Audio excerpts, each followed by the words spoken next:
एक ऐसी फिल्म जिसने स्टोरी टेलिंग की परिभाषा बदल दी, स्पेशली उस दौर में जब हिंदी सिनेमा बहुत सारे एक्सपेरिमेंट कर रहा था। Isha is here with us और धूम ने पूरे 20 साल पूरे कर लिए हैं। ईशा, जब स्टोरी टेलिंग की बात आती है तो चोर पुलिस की कहानी हमने काफ़ी बार उसके पहले देखी थी, लेकिन ये जो वायरफ लेकर आया था एक नया सेट करने के लिए कि चोर भी हीरो बन जाए, उस वे से पोर्ट्रे किया गया था।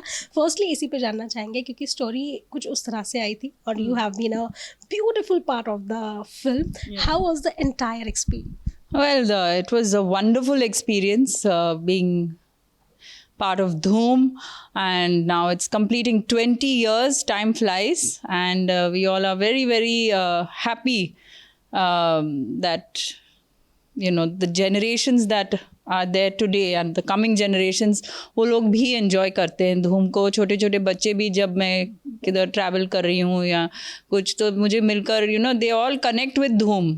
और बहुत लोग अभी भी मुझे दिलबरा बुलाते हैं, धूम गर्ल बुलाते हैं, और सोशल मीडिया पे भी बहुत लड़के गिटार लेके दिलबरा गाएंगे, they still perform to that. So I think Dhoom has created that evergreen effect and it still audiences enjoy it. But then Isha, क्योंकि हमने देखा है कि जो स्टोरी लाइन और जिस तरह का आपका कैरेक्टर भी रहा था, इतनी बोल्ड पर्सनालिटी वाला, स्पेशली जब स्टेज पर आप परफॉर्म कर रहे थे, बहुत ही वो दौर, क्योंकि 2000s की एकदम इनिशियल स्टार्ट थी और पीपल वर एक्सपेरिमेंटिंग कि किस तरह से थोड़ा वेस्टर्नाइज होकर स्टोरी को प्रेजेंट किया जा सके। उस वक्त क्या माइंड में रहा था कि किस तरह से लोग इससे लेंगे नहीं लेंगे?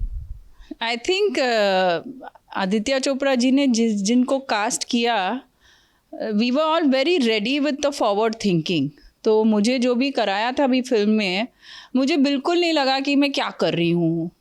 आई was myself in a lot of portions in the film, so I think he saw that in all of us. So we were very ऐसे ही लग रहा था कि हम कुछ अलग कर रहे हैं, जो अब तक हुआ नहीं है यहाँ पर बॉलीवुड में। एक मतलब ऐसे नहीं कि नहीं हुआ, चोर पुलिस होता ही रहता है, हम खेलते भी थे बचपन में, लेकिन एक ट्विस्ट है इसमें, एक एड्रेनल रश है कंटिन्यूस, और बाइक्स को लाना, एक उम्फ ग्लैमर फैक्टर लाना, वो सब के लिए हम very excited we knew what we were getting into. बिल्कुल, क्योंकि अगर अभी भी बात की जाए तो स्पाई थ्रिलर एक्शन की जो बात की जा रही है, जैसे तो बहुत होते हैं। जी, बट वहाँ पर जब शुरुआत हो रहा था, तो जब आपको पिच भी किया गया था, कितना वन साइडेड था आपके लिए कि नहीं था? बिल्कुल कोई ऐसा नहीं था। शुरू से लगा कि ये करना है और करके दिखाएंगे अच्छे से हम सब मिलकर, जी। ईशा, अगर आपकी बात की जाए तो इतने सारे फैक्टर्स आपने ऐड किए हैं, क्या लगता है आपको, क्या एक चेंजिंग पॉइंट रहा है अभी तक? चेंज इज़ कांस्टेंट, चेंज भी बहुत ज़रूरी है, वरना मोनोटोनस हो जाता है। लेकिन चेंज ऐसा होता है कि एक साइकिल होता है चेंज। अभी अगर एक्शन फिल्म्स चल रहे हैं, फिर नीचे आके दूसरे आ जाएंगे, फिर वो नीचे आके वापस आ ही जाएगा एक्शन फिल्म्स। तो उस circle of life in our industry we all are part of. तो जो आपका जो समझो पल्स ऑफ द ऑडियंस, उसे पकड़कर चलना ज़रूरी है। बिल्कुल। और अगर धूम की बात की जाए तो जितना ग्लैमर हमने देखा है, इनफैक्ट आपके साइड से भी जहाँ हमने देखा है कि बिकिनी को लेकर काफ़ी ज़्यादा क्यूरियस मचा रहता था पहले कि किस तरह से हीरोइनें प्रेजेंट करेंगी खुद को। उस वक्त आपने इस तरह से खुद को प्रेजेंट किया था, और जो कि बहुत ही ब्यूटीफुली स्क्रीन पर भी आया था। How was it for you? It was very nice, it was very एक होता है कि जब आप कोई भी कपड़े पहनते हो, उसके लिए बदन सही लगना चाहिए।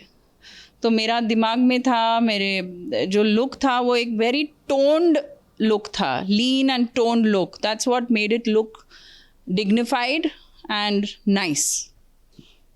बिल्कुल। और जहाँ बात करते हैं, क्योंकि हमने देखा है कि किस तरह से आप कंट्रीब्यूट करते आई हैं, specially we wanted to understand, क्योंकि जब आप स्टार्टिंग में आ रही थी, आपकी पहली फिल्म भी आई थी, क्या एक सोच रही थी माइंडसेट? क्योंकि अभी हम देखते हैं कि इतनी सारी चीज़ें थोप दी जाती है, क्योंकि सोशल मीडिया है और हर कोई बहुत कुछ बोलता है, specially when you come from a फिल्मी बैकग्राउंड। जी, सो उस वक्त क्योंकि सोशल मीडिया इतना ज़्यादा नहीं था, what was there in your mind? My mind तभी भी ऐसे ही था, आज भी ऐसा है। Very clear mind. मैं यहाँ पर हूँ मेरे रीजंस के हिसाब से. मुझे जो करना है मैं करूँगी. जो लोग बात करते वो करते रहेंगे. अगर आप वो सोचकर अपना डिसीजन चेंज करोगे तो ये फिर आपने गलत लाइन चुना है. But then you always wanted to be an actor? Always wanted to. I'm very clear what I'm here to do, I'll do. I enjoy this. I'm passionate about this. This is part and parcel of it. So let it continue, Yeah. But then एक छोटा सा आपने break लिया था और फिर उसके बाद MTV रोडीज से आपने दोबारा से एकदम धूम मचाई थी, I would say. So do you think कि वो भी एक कहीं ना कहीं एक अलग फैक्टर रहा था that people even like you as a gang leader? बिल्कुल मज़ा आया मुझे भी. देखिए जो मैं करती हूँ अगर मुझे मज़ा आता है वो करने में तो ज़रूर लोगों को भी अच्छा लगेगा. अगर कुछ चीज़ आप करोगे और आपको खुद उसमें enjoyment नहीं मिल रही है तो वो दिखता है सामने वाले को. I enjoyed doing roadies. It was fun. It was a different experience and it was connecting with the youth of India. और ऐसे में और कुछ खबरें भी आ रही है कि अब दोबारा से आप रोडीज कर रही हैं? नहीं, रोडीज तो नहीं कर रही हूँ मैं. दोबारा फिल्म्स कर रही हूँ मैं और काम कर रही हूँ मैं. सो डू यू थिंक कि कहीं ना कहीं जो टीवी की ऑडियंस भी है, क्योंकि जब आपने रोडीज भी किया और थोड़े समय के बाद जब आप आई थी, लेकिन उसी तरह से उतने ही उत्साह के साथ लोगों ने आपको पसंद भी किया. सो कभी आपको ऐसा लगता है कि टीवी में थोड़ा और एक्सप्लोर करना चाहिए? ऐसे मैं सोच कर नहीं चलती हूँ. अगर मैं जो भी करती हूँ दिल से करती हूँ. अगर मुझे दिल से कुछ अच्छा लगा जो सामने आता है मेरे लिए तो मैं उठा लेती हूँ. ये नहीं सोचती हूँ कि मुझे वेब सीरीज़ करना है या फिल्म्स करना है या शोज़ करने. जो what comes to me, if I connects to my heart I pick it up. अगर हार्ट से कनेक्ट नहीं होता तो मैं नहीं लेती हूँ. ऑल्सो क्योंकि पिछले कुछ समय में बहुत सारी चीज़ें इवॉल्व हुई हैं. OTT has been a boom since a very long time और बहुत सारी ऐसी सीरीज़ हम देख रहे हैं जो कि बहुत सारे अलग अलग टॉपिक्स को छू रही है. So we like to know from you कि क्या आपको ऐसा लगता है कि कौन से ऐसे टॉपिक्स हैं या फिर कौन से ऐसे कैरेक्टर्स हैं that you would like to play a shade? See there is so much variety today and जिस किस्म के ऑफर्स भी आते हैं उसमें ऐसे नहीं कि एक स्टीरियोटाइप आ रहा है मेरे पास. कुछ अलग अलग ही आता है. तो अगर ओवरऑल कहानी मुझे अच्छा लगता है तो मैं I take the project up. बिल्कुल.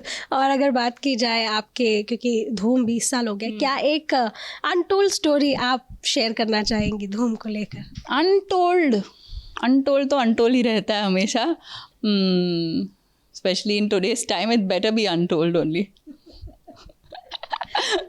क्योंकि बात भी की जाए शूटिंग की, क्योंकि अभी तो हम देख सकते हैं कि कितना ज़्यादा इवॉल्व हो गया है स्टंटमैन को लेकर या फिर जब एक्शन सीक्वेंसेस भी परफॉर्म किए जाते हैं. बट देन तब क्योंकि एक्शन बस उतने धूम पर आ ही रहा था आई वुड से, तो उस वक्त किस तरह का माहौल रहा था शूटिंग को लेकर? उस वक्त भी बहुत ही एडवांस किस्म से ही हुआ है वो पूरा शूटिंग.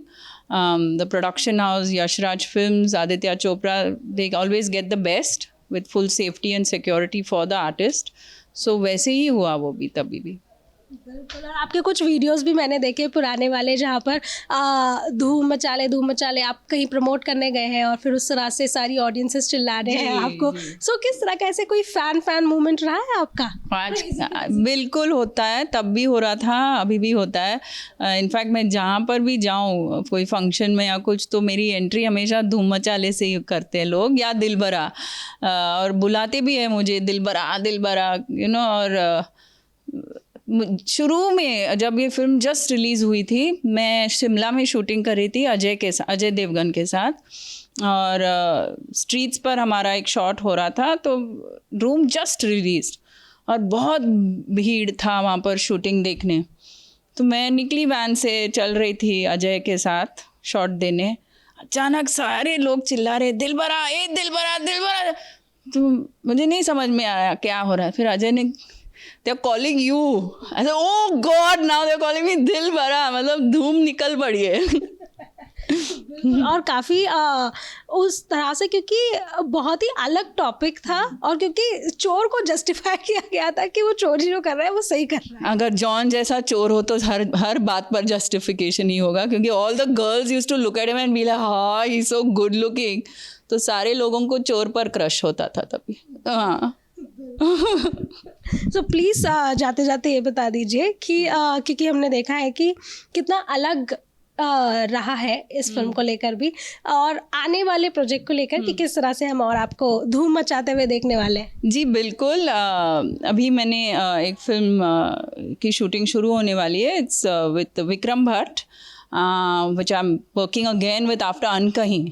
हम लोग ने पहले एक फिल्म किया था साथ में अनकहीं, और एक साउथ की फिल्म है, प्रेरणा अरोरा बना रहे हैं वो, और अलग ही अच्छा स्टोरी है वो। फिल्म का नाम है हीरो हीरोइन, और श्री विष्णु एक अच्छे बड़े हीरो है वहाँ के, तो उनके साथ है वो।